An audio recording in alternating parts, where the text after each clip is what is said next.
Ici, on suppose que le support de x est fini, un sous-ensemble de grand N. Alors, on définit pour tout x dans R la fonction g de x comme la somme pour k dans grand X d'oméga, p de x égale k fois petit x puissance k. Alors comme la somme est finie et que les puissances là sont toutes positives entières, cette fonction est bien définie pour tout x dans R et c'est en fait un polynôme. Et c'est une somme finie. Et ce n'est pas une fonction qui est au programme.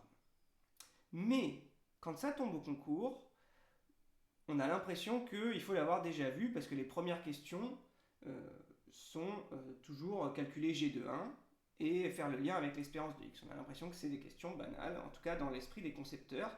Donc c'est quelque chose qui n'est pas dans le programme mais qu'il faut connaître. Alors déjà g de 1. Alors g de 1, je remplace petit x par 1 et j'obtiens la somme pour k dans grand X d'oméga de p de x égale k fois 1. Et donc là, j'ai une somme sur un système complet d'événements de probabilité, j'obtiens 1.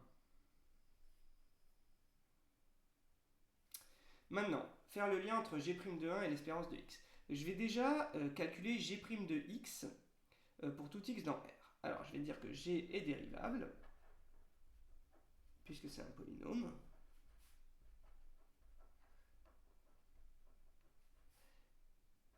Et je vais calculer g' de x. Alors, pour tout x dans R, donc g de x défini comme ça, en fait c'est une combinaison linéaire de monômes. Donc la dérivée c'est linéaire, ça c'est des réels qui restent devant, j'ai juste à dériver x puissance k. Donc j'obtiens la somme pour k dans grand X d'oméga de p de x égale k fois k x puissance k moins 1.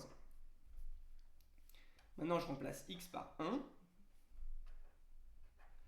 et j'obtiens la somme sur toujours le support de p de x égale k et fois k fois 1, donc fois k. Ce qui est bien exactement l'espérance de x.